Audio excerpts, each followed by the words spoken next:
nahmaduhu wa nasta'inuhu wa nastaghfiruh wa na'udzu billahi min syururi anfusina wa min sayyiati a'malina may yahdihillahu fala mudhillalah wa may yudlilhu fala hadiyalah. Asyhadu an la ilaha illallah wahdahu la syarikalah wa asyhadu anna Muhammadan abduhu wa rasuluh, amma ba'd. Bapak-bapak yang dimuliakan Allah, ketika Allah Subhanahu wa taala menciptakan manusia, ya, ada satu tujuan. Kita sudah tahu semua, Allah Subhanahu wa taala berfirman, a'udzubillahi minasyaitonirrajim, wa ma khalaqtul jinna wal insa illa liya'buduni. Dan tidaklah aku ciptakan jin dan manusia melainkan hanya untuk beribadah kepadaku. Tujuan ibadah intinya pada akhirnya kita masuk ke dalam surga Allah Subhanahu wa taala. Ada satu hadis, ya. Rasulullah sallallahu alaihi wasallam pernah bersabda, kullu ummati yadkhulunal jannata. Semua umatku akan masuk ke dalam surga. Hadis dari Abu Hurairah, diriwayatkan oleh Imam Al-Bukhari. Semua umatku pasti akan masuk ke dalam surga. Illa man abal, kecuali yang membangkang, kecuali yang menolak. Kalau di situ ada kata ummati, kullu ummati, semua umatku akan masuk ke dalam surga. Pami umatku, umat Nabi Muhammad, sahawai Pak. Pami kita yang ikut sireng salat disebut umat Nabi Muhammad, jelas. Tapi kalau seperti Ahok, lebih kategori umat Nabi Muhammad. Itu terasa haritanu lebat umat Nabi Muhammad. Itu lebat. Malah dipeci khutbah di masjid ke pesantren. Ya. Salaman ke santri-santri, terus dianggap sebagai kiai gitu ya. Dongkap ke pesantren, salaman dengan santri. Lebat umat Nabi Muhammad sanes. Sanes. Ya. Nah, Imam Al-Aini dalam kitab Umdatul Qari, Syarah Sahih Al-Bukhari, beliau menyebutkan bahwa umat Nabi Muhammad itu ada dua kategori. Jadi umat Nabi Muhammad itu ada dua kategori. Pertama, umat dakwah. Umat dakwah. Siapa umat dakwah itu? Jami'un nas, seluruh manusia. Seluruh manusia didakwahan, diajak untuk apa? Untuk menyembah Allah Subhanahu wa taala. Untuk menegakkan kalimat la ilaha illallah. Makanya kita lihat dalam Al-Qur'an, panggilan seruan untuk beribadah kepada Allah itu apa? Ya ayyuhalladzina, ya ayyuhan nasu, wahai seluruh manusia. Wahai manusia. Manusia ini kata yang umum, tidak hanya terbatas pada orang-orang beriman saja, pada orang-orang muslim saja, tapi orang-orang non-muslim, orang-orang kafir masuk dalam ranah nas, manusia. Mereka semua diajak, diseru untuk menyembah Allah. Dan Rasulullah itu adalah wa ma arsalnaka illa rahmatan lil alamin. Wa ma arsalnaka illa kafatan linnas. Dan tidaklah kami utus kamu, wahai Muhammad, melainkan untuk seluruh manusia. Berarti umat Nabi Muhammad itu adalah seluruh manusia. Kafatan linnas. Nah, inilah umat dakwah, diajak untuk beriman, diajak untuk menyembah Allah Subhanahu wa taala. Umat dakwah. Nah, ketika ada orang-orang yang mengijabah, menerima dakwah itu, menerima ajakan itu dan beriman kepada Allah, beriman kepada Rasul, maka ini disebut sebagai umat ijabah. Yang mengijabah, menjawab, menerima, ya, menyambut ajakan itu, umat ijabah. Maka dalam Al-Qur'an seruannya sudah berubah, ya ayyuhalladzina amanu gitu. Nah, kullu ummati, semua umatku menurut beliau itu adalah umat dakwah. Semua umat, semua manusia itu akan masuk surga. Umat dakwah. Tapi juga beliau sebutkan ada pendapat yang menyatakan bahwa umat di situ adalah umat ijabah, hanya orang-orang yang sudah masuk Islam, orang-orang yang sudah beriman gitu. Karena kalau orang-orang kafir pada dasarnya mereka pasti akan masuk neraka. Ummati yadkhulunal jannah, pasti akan masuk ke dalam surga. Jadi kalau sudah ada kata-kata seperti itu dari Rasulullah, kita yang mengaku sebagai umat ijabah, yang menerima, beriman kepada Allah, beriman kepada Rasul, berarti kita sudah punya voucher gitu, voucher untuk masuk surga. Karena kita termasuk kullu ummati, setiap umatku, ya. Tapi Rasul menyebutkan illa man aba, kecuali orang yang membangkang, orang yang menolak. Qila ya Rasulullah, benar Rasulullah ditanya, wa man ya'ba, siapa yang menolak itu, siapa yang membangkang itu? Rasulullah kemudian menjawab, man ata'ani, siapa yang mentaatiku, ya dakhalal jannah, dialah yang akan masuk surga. Wa man asani, dan siapa yang durhaka, maksiat kepadaku, tidak mentaatiku, faqad aba, itulah orang yang menolak. Jadi kita bisa melihat kita termasuk orang yang taat Rasul atau yang tidak taat pada Rasul, suka taat atau suka maksiat, gitu. Tadi vouchernya sudah ada, tapi setelah voucher itu ada syarat dan ketentuan berlaku, taat atau maksiat. Kalau kita bandingkan 3 makhluk Allah yang Allah ciptakan, ada malaikat, ada manusia, dan setan. Kalau malaikat taat, pasti la ya'sunallaha ma amarahum wa yaf'aluna ma yu'marun. Malaikat itu tidak akan maksiat kepada Allah, pasti akan melaksanakan perintah Allah, pasti. Berarti ketaatannya malaikat kira-kira 100%, ya, 100%. Sedangkan setan jelas kemaksiatannya 100%. Kalau manusia pertengahan, ketaatannya berapa persen, kemaksiatannya berapa persen, macam-macam.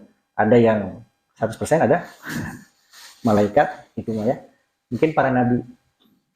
Kalau kita biasa ditinggal, masuk ke 90-10%, atau 70-30% dengan kemaksiatan, atau 50-50 seimbang, atau 51/49%. Sikap pemilu banyak lebih berat mana gitu. Ya, kita bisa lihat ya, mengukur itu dengan kebiasaan kita sehari-hari. Ketaatan kita kepada Allah, ketaatan kita kepada Rasul itu dalam aktivitas sehari-hari sebanyak apa? Ya, sebaik apa? Kan ahsanu amala. Sebaik apa amalan kita itu? Apakah yakin diterima oleh Allah sebagai ketaatan, atau justru yang kita anggap ketaatan itu justru kemaksiatan? Kita niatnya ibadah, tapi ternyata bid'ah, gitu kan? Salah, sehingga bukannya taat, tapi malah jadi maksiat, gitu. Kalau Ustaz Aceng rahimahullah ketika di pesantren dulu pernah mengingatkan kami para santri, sok cenah ketaatan mah naon sih ibadah anu orang lakukan selama hidup di dunia, naon ibadah anu dibanggakan ke orang sangkan tiasa masuk ke alam surga. Salat aminten gitu ya. Pami ngandalkeun salat hungkul. Sekali salat sabaraha menit sahabat? Ya, paling 5 menit, rata-rata 5 menit. Sadinten 5 kali berarti 25 menit. Dari waktu 24 jam, ketaatan kita hanya 25 menit. Setengah jam kirang. Tina sehari 24 jam. Banyak mana? Gitu ya. Terus pamisah sasih 30 dinten. Berarti setengah jam dikali 30, 15 jam. Dari 30 hari, ketaatannya hanya 30 jam, berarti 1 hari. 24 jamnya 1 hari, separapat sehari. Pamisah tahun, dikali 12. 12 hari. Ya. Paling 15 hari itu ya. 1 tahun itu 365 hari. Tapi ketaatan kita kepada Allah hanya 15 hari. Jauh. Berarti seberapa persen ketaatannya? Di bawah 50%. Jadi 51 plus itu ya. Lebih kan gitu.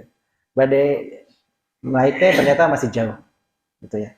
Kamu pami misalkan ibu-ibunya. Akhirnya pami dari 365 hari, ketaatannya hanya 15 hari. Usia 50 tahun, 60 tahun, atau dikurangi masa balik 10 tahun gitu ya kira-kira dalam 50 tahun itu. Jadi 15 hari dikali 50. Seberapa? Paling 1 tahun. Ya.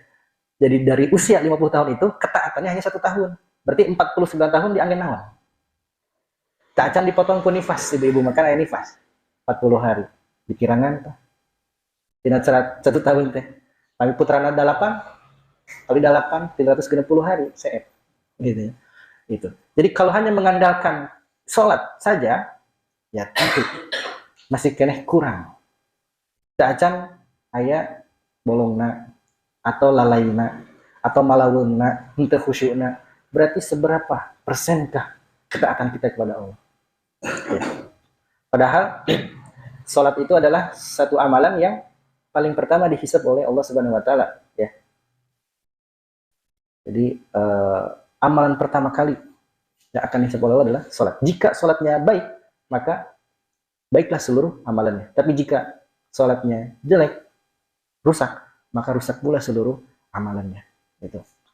Makanya ketaatan kita kepada Allah bukan hanya sebatas sholat saja, sholat wajib saja, ada sholat sunnahnya, rawatibnya, duhanya, tahajudnya, ada juga ibadah yang lain, saumnya, baik yang wajib ataupun yang sunnah. Kemudian aktivitas kita sehari-hari itu kita niatkan ibadah lillahi ta'ala. Makanya di PSIS kita sering mendengar hayatuna kulluha ibadah. Hidup kita, aktivitas kita semuanya adalah bentuk ibadah kepada Allah Subhanahu Wa Taala. Karena ini menyesuaikan dengan firman Allah dalam surat Az-Zariyat yang tadi kita baca pertama, wa ma khalaqtul jinna wal insa illa liya'budun. Jadi manusia itu pada dasarnya diciptakan untuk beribadah kepada Allah, menyembah kepada Allah. Maka aktivitas kita itu ya sebetulnya adalah ibadah kepada Allah. Niatkan ibadah kepada Allah. Mencari rizki, ya, mencari nafkah, niatkan lillahi ta'ala. Karena dalam satu hadis disebutkan ketika seseorang mencari nafkah dengan niat untuk menafkahi keluarganya, itu sama seperti jihad fisabilillah. Kita memiliki pahala yang luar biasa. Dan itu kewajiban. Dalam Al-Baqarah, wa 'alal mauludi lahu rizquhunna wa kiswatuhunna bil ma'ruf. Jadi tugas seorang ayah, kewajibannya adalah memberikan rezeki, memberikan kiswah, pakaian. Jadi menafkahi istri, menafkahi anak-anak. Wajib. Wa 'alal mauludi lahu, ayah. Kalau kita melaksanakan itu, berarti kita melaksanakan perintah Allah. Kewajiban dari Allah Subhanahu Wa Taala. Wa 'alal mauludi lahu rizquhunna wa kiswatuhunna bil ma'ruf. Jadi bekerja juga ibadah. Niatnya apa? Menafkahi keluarga. Supaya bisa kuat dalam melaksanakan ibadah ketaatan kepada Allah. Ibadah semua. Dari mulai bangun tidur sampai tidur, kita niatkan semua aktivitasnya lillahi ta'ala. Ibadah.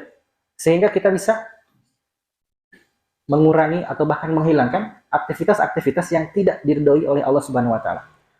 Menghilangkan perbuatan-perbuatan yang masuk kategori maksiat. Karena kan niatnya ibadah. Ibadah tidak bisa bergabung dengan maksiat. Bapak-bapak yang dimuliakan Allah, maka kembali lagi ke hadis yang pertama, ketika kita taat kepada Rasul, menjalankan perintahnya, kemudian meninggalkan apa yang dilarang Rasul, maka kita masuk dakhalal jannah. Itu syaratnya. Orang yang taat kepada Rasul, maka dia disebut sebagai orang yang taat kepada Allah. Man ata'ani faqad atau Allah. Wa man asani asallah. Jadi siapa yang taat kepadaku, kepada Nabi Muhammad, maka ia langsung melaksanakan, ketika ada larangan langsung ditinggalkan. Karena ada, bukan hanya zaman kita gitu ya, lamun disuruh teh kan keheula. Ketika disuruh teh malah mencari alasan supaya tidak melakukan. Mencari alasan supaya bisa melakukan gitu ya. Bahkan zaman Rasul sekalipun.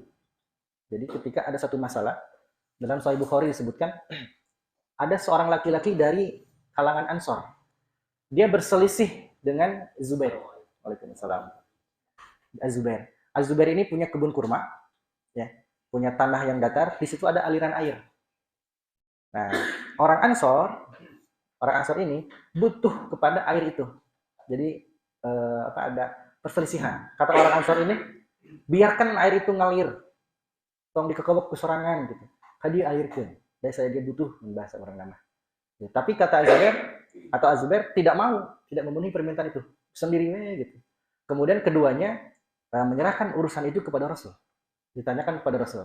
Kata Rasul, wahai Zubair, siramilah kebunmu itu. Az-Zubair ini adalah sepupu kamu, ya sepupu engkau wahai Rasul. Jadi lebih mendukung pada Zubair. Gitu. Nah, dari sini Rasulullah mulai berubah rona wajahnya, seolah-olah ingin marah. Maka Rasulullah berkata kepada Zubair, wahai Zubair, siramilah kebunmu dan jangan alirkan kepada tetanggamu. Tadi mah ketika diputuskan di awal, ya, kalau dia taat, dia pasti akan mendapatkan aliran air itu. Tapi ketika dia membangkang gara-gara naros, ya, apakah karena dia itu sepupumu, wahai Rasul? Jadi lebih mendukung kepada Zubair. Jadi Rasulullah merasa tidak enak dengan perkataan itu. Jadi merubah merubah keputusannya. Terus weh, itu Zubair, antep gue, China tong cenang alirkan itu tutupan, gitu. Nah itu akibat dari tidak mentaati perintah dari Rasul Shallallahu Alaihi Wasallam. Ongkoh minta pendapat, tapi tidak diterima. Gitu. Ongkoh kita ingin taat kepada Rasul, tapi ketika disodorkan, geningan rugi, geningan kieu, gitu ya. Padahal ini ketentuan dari Allah. Padahal ini ketentuan dari Rasul. Dalam hal waris misalkan, ya tidak sedikit ahli waris yang laki-laki dan perempuan, anaknya dua, ya laki-laki perempuan, kan laki-laki mendapatkan 2 bagian dibandingkan perempuan 1. Tapi ada yang menilai tidak adil, tidak adil, ya. Padahal si laki-laki nama masih kecil, dia tidak bekerja, sedangkan si perempuannya dia sudah bekerja. Bahkan ketika orang tuanya sakit, dia yang mengurus. Tapi kenapa ketika bagi waris, yang laki-laki dapat 2 bagian, 2/3, sedangkan si yang perempuan dapat 1/3? Tidak adil. Akhirnya menolak untuk membagi waris secara Islam. Nah, dia menolak perintah Allah bahwa waris Islam itu mesti wajib untuk dilaksanakan. Ya. Ini tidak mau melaksanakan perintah Allah. Tadinya minta keputusan, minta arahan supaya bisa melaksanakan atau bisa memutuskan perkara ini dengan baik. Tapi ketika disodorkan syariat Islam, menolak. Dia tidak mau menerima, membangkang. Itulah yang aba. Dialah yang menolak. Nah ya, hadirin yang dimuliakan Allah, ketaatan kepada Allah, ya, ketaatan kepada Rasul, ini senantiasa harus kita lakukan supaya ketaatan kita bertambah dari 10% naik ke 20%, naik lagi 30%. Sekarang kita masuk di tanggal 5 Sya'ban. Ya. Berarti 24 hari lagi kita akan menyambut bulan Ramadan. Kesempatan kita untuk meningkatkan ketakwaan kita kepada Allah semakin besar. Dan Rasul biasanya menyiapkan diri untuk menghadapi Ramadan bukan ketika sehari 2 hari sebelum Ramadan ya, tapi dari awal Rajab. Memperbanyak saum. Di bulan Sya'ban lebih banyak lagi. Saum apa? Ya saum sunnah. Saum Senin Kamisnya atau Daudnya. Bukan saum Rajabnya atau bukan saum Sya'ban, karena tidak ada. Lebih giat, lebih dermawan. Dan Rasulullah lebih dermawan lagi ketika masuk bulan Ramadan. Nah, di bulan Ramadan ini banyak ketaatan. Yang tadinya hanya sholat saja, ya, kita melaksanakan sholat saja, alhamdulillah yang sudah saum. Tapi ketika Ramadan kita tambah dengan ibadah saumnya. Ketaatannya meningkat. Karena tujuan dari ibadah saum itu adalah la'alakum tattaqun. Ketakwaan yang naik, otomatis ketaatannya pun ikut naik. Ketaatan naik, ketakwaan naik. Keimanannya ikut naik juga. Nah, dalam salah satu hadis Nabi Shallallahu Alaihi Wasallam berkenaan dengan ibadah saum yang akan kita laksanakan, lis-shaimi farhatani. Ya. Bagi orang yang melaksanakan saum, dia akan mendapatkan 2 kebahagiaan. Ya. Farhatun indal fitri atau indal fitrihi, kebahagiaan ketika dia berbuka, wa farhatun inda liqa'i rabbih, dan kebahagiaan ketika dia bertemu dengan Tuhannya. Nah, kebahagiaan ini, jadi kalau ada bahasa mah, kesenangan yang mendatangkan kesulitan, ada kesulitan yang mendatangkan kesenangan. Gitu. Ibadah saum harus menahan lapar, menahan haus. Ada kesulitan-kesulitan yang biasanya makan siang hari, tapi dia harus tahan. Ketika muncul atau tiba waktu azan maghrib, maka di situ ada rasa kebahagiaan. Kesulitan yang mendatangkan kesenangan. Sulit dulu, bersulit-sulit dahulu, bersenang-senang kemudian gitu ya. Sulit dulu, ibadah dulu, usaha dulu. Tiba-tiba azan maghrib, ada kesenangan ketika berbuka. Ibadah kita kepada Allah ada godaan-godaan gitu ya. Kita semangat, kita sholat, kita saum, kita zakat, ibadah yang lain sebagainya penuh dengan usaha keras, kesulitan. Tapi nanti kita akan mendapatkan hasilnya. Jadi kesulitan akan mendatangkan kesenangan. Inda liqa'i rabbih. Hasil dari ibadah kita itu akan Allah tampilkan sehingga kita akan mendapatkan kesenangan ketika bertemu dengan Allah Subhanahu wa taala. Tapi kebalikannya, ada kesenangan yang mendatangkan kesulitan. Ya, ini dalam ranah urusan duniawi. Kesenangan Gaduh artos mesernan Pak. Kayak gaduh saem, beri mesernan. Mobil sabaraha? 500 juta. Ya. Gaduh artos 1 miliar, meser we Alphard sebenarnya saem seepan. Ya. Senang syahwatnya gitu kan tinggi, senang memiliki materi baru, memiliki mobil baru, beli rumah, punya rumah baru, senang. Tapi setelah itu dia harus bayar pajak, dia harus bayar apa? Servis, ya, harus bayar apa lagi? Banyak biaya-biaya yang lain. Jadi harus memikirkan itu, harus usaha lagi. Yang tadi punya modal 1 M, ketika habis, ya untuk pajaknya dari mana? Untuk biaya itu ininya dari mana? Harus mencari lagi, usaha lagi.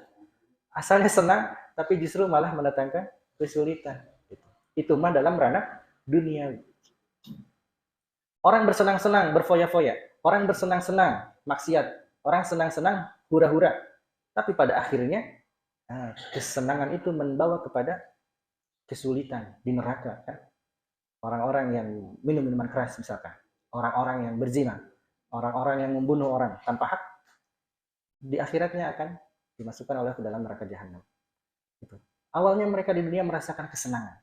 Kesenangan hidup, kemewahan hidup. Tapi pada akhirnya kesulitan yang dia dapatkan. Mendapatkan siksa dari Allah Subhanahu wa taala. Jadi itu kesenangan yang membawa mendatangkan kesulitan. Ada juga kesulitan yang membawa mendatangkan kesenangan. Beda yang mana, Pak? Ya, kesenangan yang mendatangkan kesenangan. Itu kan biasa natanya. Jadi ketika disodorkan pilihan mau yang mana, kita memilih pilihan yang baru. Mau kesenangan yang mendatangkan kesulitan atau kesulitan yang mendatangkan kesenangan. Nah, pilih yang kesenangan mendatangkan kesenangan. Bagaimana? Ya kita harus senang dengan ibadah yang kita lakukan. Senang ketika waktu sholat masuk. Senang ketika melaksanakan ibadah saum. Senang ketika memiliki harta, kita berinfak. Itu kan? Kita senang melakukan ibadah itu. Semangat. Maka kesenangan itu jelas mendatangkan kesenangan lagi. Itu. Wujudkan rasa senang, rasa cinta kita untuk mendekatkan diri kepada Allah Subhanahu wa taala dengan ibadah-ibadah, amalan-amalan yang soleh. Sehingga kita melakukan kesenangan dengan mendatangkan kesenangan yang lain. Ketika tertimpa musibah, kesulitan, apa yang harus kita lakukan? Sabar ya, sabar. Tertimpa musibah, sabar. Kalau sabar, senang atau tidak? Tertimpa musibah, senang atau tidak? Ya, secara manusiawi, ya gitu ya, duka cita. Ditinggal mati oleh pasangan, ditinggal mati oleh orang tua, ditinggal mati oleh anak. Seperti orang-orang yang tertimpa musibah gempa di Cianjur kemarin. Orang-orang yang tertimpa musibah gempa di Turki, Suriah. Kehilangan harta benda, kehilangan keluarga. Secara manusiawi pasti mereka sedih. Ya. Tapi kesabaran, ketabahan yang mereka lakukan, ya, dengan sabar, ikhlas, ridho dengan takdir Allah, menerima ketentuan ketetapan Allah, maka ada ganjaran bagi orang-orang yang sabar. Dan Allah sebutkan, innama yuwaffas sabiruna ajrahum bighairi hisab. Ya. Orang-orang yang sabar, mereka akan diberikan apa? Yuwaffas sabiruna ajrahum, ganjaran bighairi hisab, tanpa ada batasan. Bighairi hisab, unlimited, infinity. Ya. Tanpa ada batas. Kalau kita melaksanakan kebaikan, amal soleh, kebaikan itu al-hasanatu bi asyri amsalihah. Satu kebaikan itu dikalikan dengan 10 pahala kebaikan. Satu amal soleh dibalas dengan 10 kebaikan. Kalau melakukan 2 amal soleh, 20. Gitu. Tapi ada amalan yang bighairi hisab. Ada amalan yang pahalanya tidak dikali 10. Kalau infak 7, 70, 700 ya dalam surah Al-Baqarah. Tapi ada amalan yang pahalanya itu bighairi hisab, unlimited. Apa? Saum. Ya. Saum itu pahalanya Allah, kumaha Allah. Ya. Karena saum itu li wa ana ajzi bihi. Dan akulah yang akan membalas ibadah saum itu. Karena ibadah saum itu adalah ibadah antara seorang hamba dengan Rabb-nya. Mungkin manusia melihat saya saum, saya tidak makan, saya tidak minum. Tapi ketika sendiri, hanya saya yang Allah yang tahu. Amalan apa yang saya lakukan ketika saum? Amalan-amalan apa yang merusak ibadah saum? hanya saya dan Allah yang tahu. Sehingga pahala ganjarannya Allah yang langsung. Jadi meskipun ada kesenangan, tapi tidak bisa masuk semuanya ke sini. Gitu. Meskipun ada ganjaran, tapi ada amalan-amalan yang ganjarannya terbatas. Ya, satu kebaikan, satu amalan dikalikan 10 kebaikan. Satu sedekah dilipat gandakan 70 sampai 700 kali lipat. Tapi saum, tapi sabar itu ajruhum bighairi hisab. Pahalanya, ganjarannya unlimited, bebas. Gitu. Kalau lah beli satu dapat dua, maka saum itu satu pahala, satu amalan dapat semuanya. Gitu ya. Semua dapat. Jadi tidak beli satu dapat dua gitu ya, atau beli satu dapat tiga, tapi dapat segalanya. Keuntungan yang luar biasa bisa kita dapatkan dari ibadah saum yang akan kita laksanakan. Nah, Bapak-bapak yang dimuliakan Allah, inilah ganjaran bagi orang-orang yang sabar, yang dia semestinya merasa senang dengan apa yang dia alami. Senang akan ganjaran yang akan Allah berikan kepada dirinya. Senang dengan pahala yang akan Allah berikan kepada dirinya. Ketika dirinya rela, ridho dengan apa yang telah Allah tetapkan. Ridho dengan takdir Allah Subhanahu wa Ta'ala. Ridho dengan ketetapan. Sabar dalam melewatinya. Maka pahalanya bighairi hisab. Senang ketika melakukan ibadah, maka senang juga yang akan kita dapatkan di akhirat kelak. Pokoknya kesenangan yang mendatangkan kesenangan, ya kita lakukan amalan-amalan kehidupan sehari-hari dengan penuh kesenangan. Ya. Ya, Bapak-bapak yang dimuliakan Allah, ya. Ketaatan kita kepada Allah, ketaatan kita kepada Rasul sebagai wujud kita dalam mengucapkan lafaz tahlil la ilaha illallah. Jadi pada awalnya tadi kita sebutkan kullu ummati yadkhulunal jannah, dari sabda Rasul itu semua umatku akan masuk surga. Mereka yang masuk surga adalah orang-orang yang taat. Tapi kita lihat ada hadis yang lain, ya. Jadi man qala la ilaha illallah dakhalal jannah. Siapa yang mengucapkan la ilaha illallah pasti akan masuk surga. Berarti sudah dapat voucher lagi ya. Kita mengatakan saja la ilaha illallah dakhalal jannah. Tapi apakah kalimat itu ketika dikatakan, kita ucapkan benar dakhalal jannah atau tidak? Nah, ini ada kaitan dengan hadis yang pertama. Bahwa kalimat la ilaha illallah gitu ya, itu tidak hanya sebatas ucapan saja gitu. Orang-orang kafir pun bisa hanya sebatas mengatakan, tapi hatinya tidak menerima, tetap saja tidak bisa masuk ke dalam surga. Burung beo pun ketika diajarkan, dia bisa mengucapkan la ilaha illallah. Nah, ada seorang ulama tabi'in, Wahab bin Munabbih. Beliau pernah ditanya, wahai Syekh, bukankah la ilaha illallah itu miftahul jannah? Itu kunci surga. Dia ada yang bertanya kepada Wahab bin Munabbih, bukankah kalimat la ilaha illallah itu adalah kunci surga? Nah, beliau menjawab, bala, tentu. Ya, dalam hadis riwayat At-Tabrani disebutkan miftahul jannati la ilaha illallah. Kunci surga itu adalah la ilaha illallah. Maka kata Wahab bin Munabbih, beliau meneruskan, bukankah setiap kunci memiliki gerigi? Ya. Ma min miftahin illa lahu asnan. Ya. Bukankah setiap kunci itu memiliki gerigi? Ya. Jika ada geriginya, futihah. Pintu bisa dibuka. Wa illa lam yuftah. Tapi kalau kuncinya tidak ada gerigi, tidak bisa dibuka. Bapak silahkan masuk ke dalam masjid, masing-masing dikasih satu kunci. Kalau misalkan mau sholat malam, tinggal buka kunci masjid. Tapi DKM hanya memberikan kunci duplikat yang masih polos. Bisa dibuka tidak? Tidak. Maka masing-masing kita harus apa Pak? Ya, mengikir logam itu sehingga bisa sesuai dengan kunci. Kata beliau, kata Wahab bin Munabbih, harus diukir, sesuaikan. Bagaimana caranya? Fa'adda haqqaha wa sara'ilaha.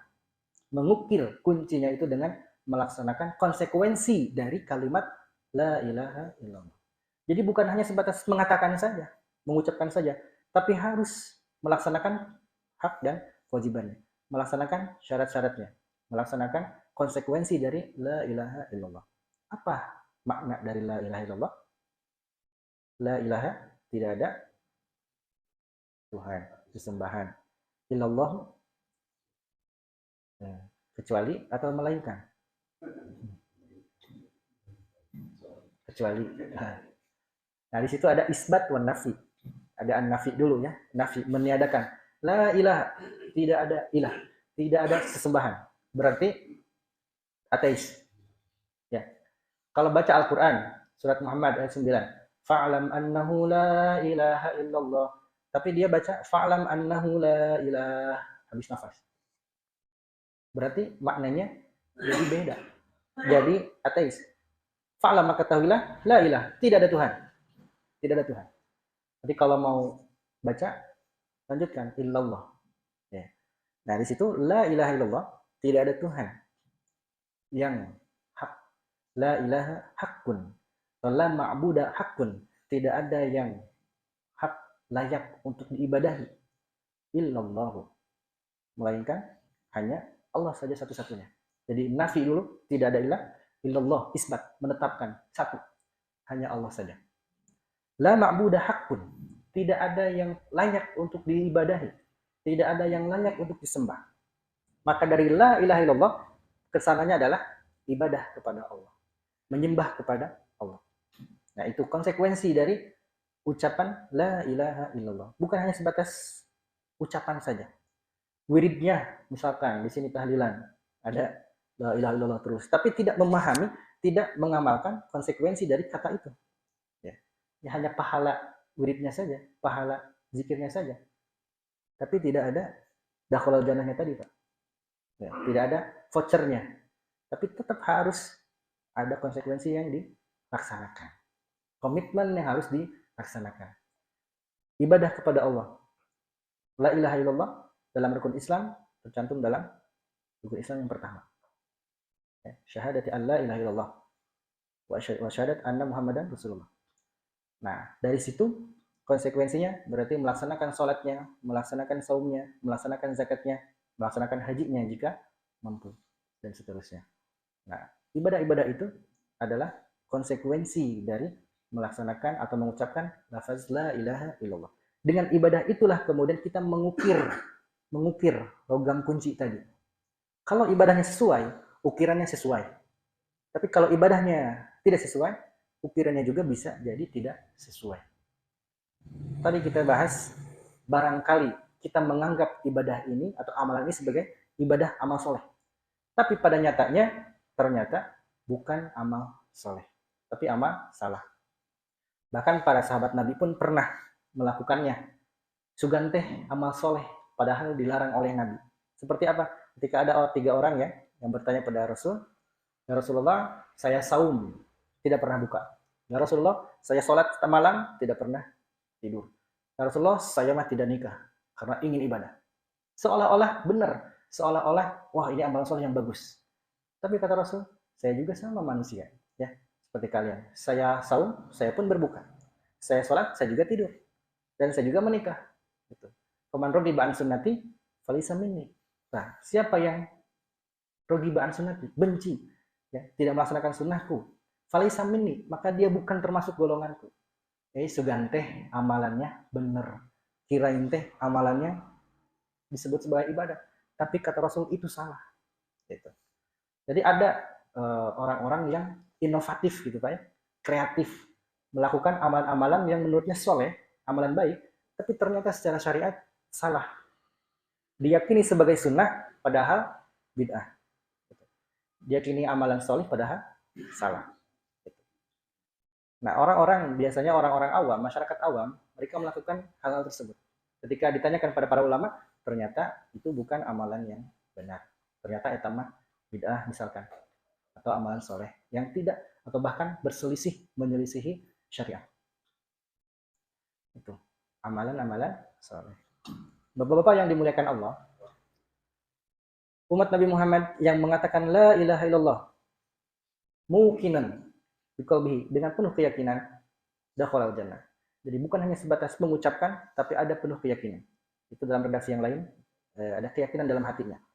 Redaksi yang lain juga, man mata, siapa yang mati, bahwa ya'lamu annahu la ilaha illallah, dan dia ya'lamu, mengetahui, memiliki ilmu tentang la ilaha illallah dakhalal jannah.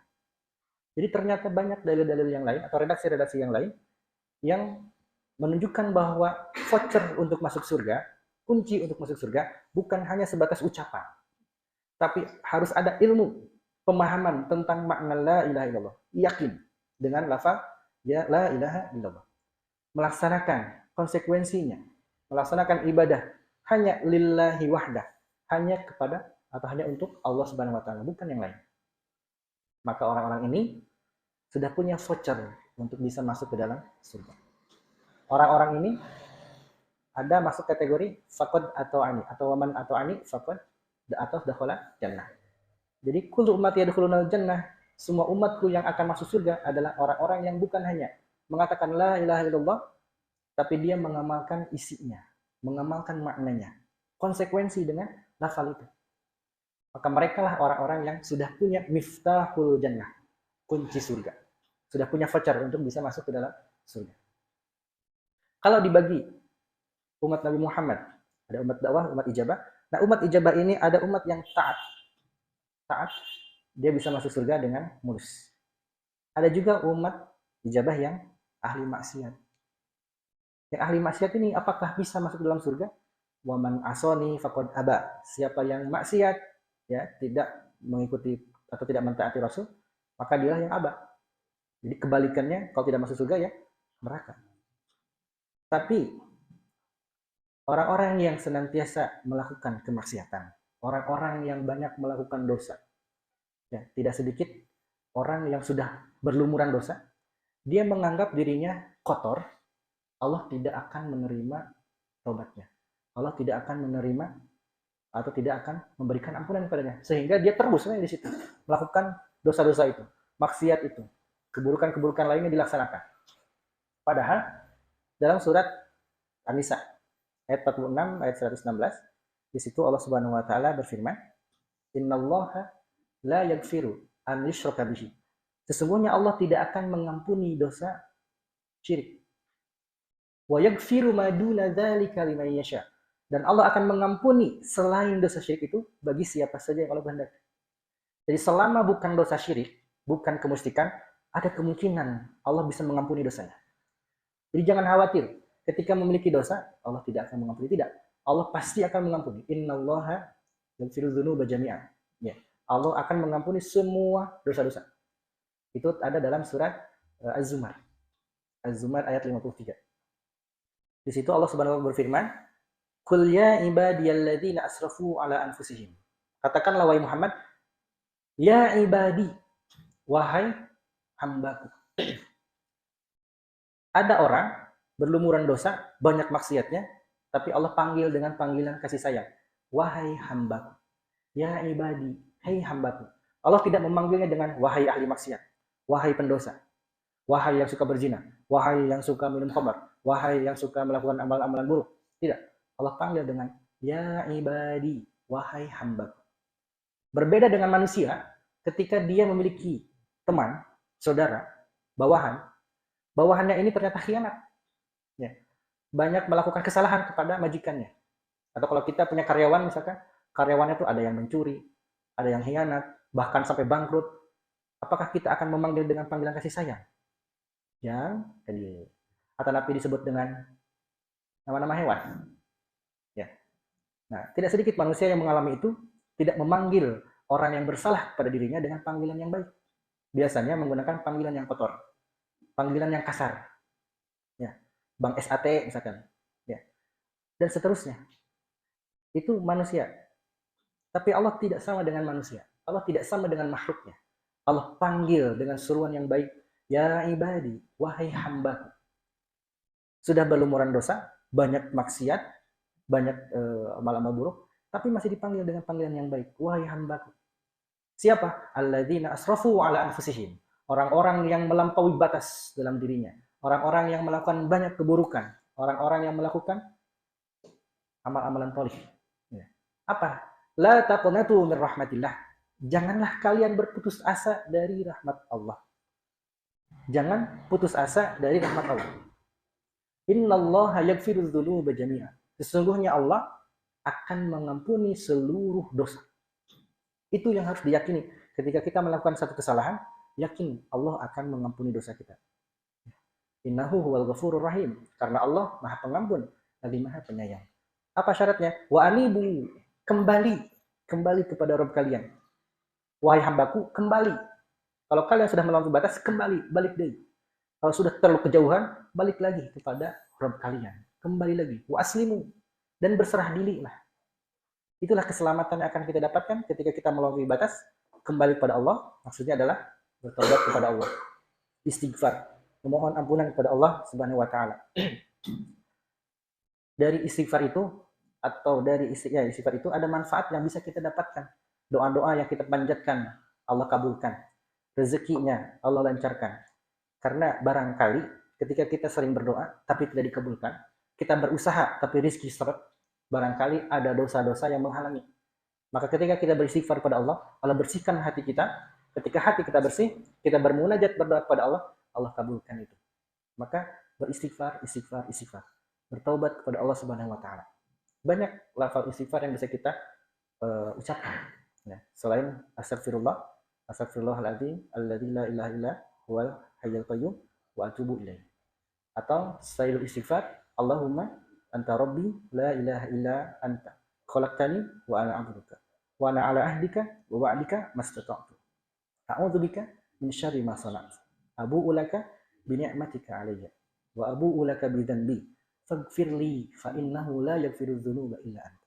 Nah, sayyidul istighfar ini kalimat istighfar yang paling agung. Makanya disebut sayyid, pemimpin. Karena di sana ada pengakuan kita kepada Allah bahwa kita adalah makhluk Allah. Kita mengaku melakukan dosa.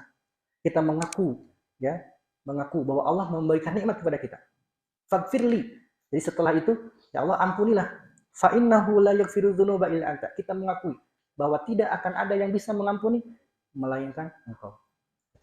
Ini kalimat yang luar biasa yang bisa kita ucapkan ketika melakukan kesalahan. Atau barangkali ada kesalahan-kesalahan yang tidak kita sadari, bisa kita ucapkan. Mudah-mudahan Allah hapuskan dosa-dosa kita, Allah bersihkan hati kita, sehingga kita tidak termasuk orang-orang yang maksiat, tapi masuk kategori orang yang taat, yang mudah untuk masuk ke dalam surga. Sehingga kembali pada sabda Rasul, kita masuk ke dalam surga. Kullu ummati yadkhulunal jannah. Kita masuk ke dalam surga. Mudah-mudahan Allah Subhanahu wa taala memasukkan kita dan keluarga kita ke dalam surganya bersama-sama. Bapak-bapak yang dimuliakan Allah, barangkali ini yang bisa saya sampaikan. Kurang lebihnya mohon maaf, jika ada kesalahan mohon maaf. Ya. Rabbana atina fid dunya hasanah wa fil akhirati hasanah wa qina adzabannar. Wassalamualaikum warahmatullahi wabarakatuh. Demikian hadirin sekalian, kita buka dengan doa Allahumma ta'ala wa ala Aku qouli hadza wa astaghfirullah li wa lakum wa